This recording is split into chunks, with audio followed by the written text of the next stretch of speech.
C'est devant sa maison qu'une lycéenne de 17 ans a failli se faire enlever ce matin aux alentours de 6h30. Alors qu'elle allait prendre son car scolaire, un homme d'une trentaine d'années a tenté de la faire rentrer de force dans sa voiture. Elle a crié de toutes ses forces, mettant en fuite le trentenaire. Les voisins, comme Marie, ont accouru pour lui porter secours.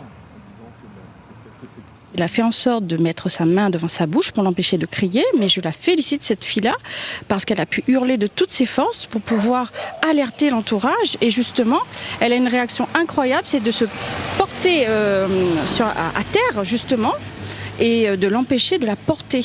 Donc bravo à elle. Juanito a poursuivi le présumé kidnappeur après avoir été alerté par une infirmière libérale qui a eu un accident avec le fugitif. Le monsieur il est là-bas, c'est la voiture.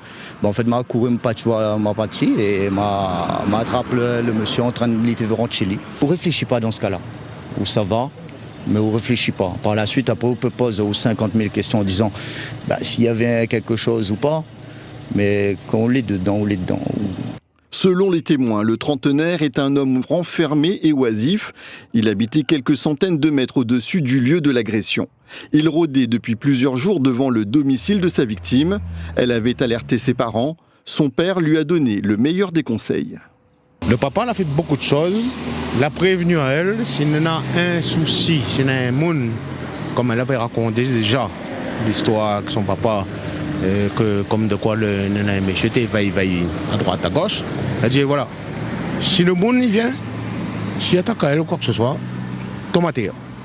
Et comme ça, au moins, lève un corps lourd, il n'est pas levé. Stéphane N, le trentenaire sainte-marien, est en garde à vue à la gendarmerie de Sainte-Marie. Dans son véhicule, les militaires auraient retrouvé un matelas ainsi que de quoi ligoter une personne.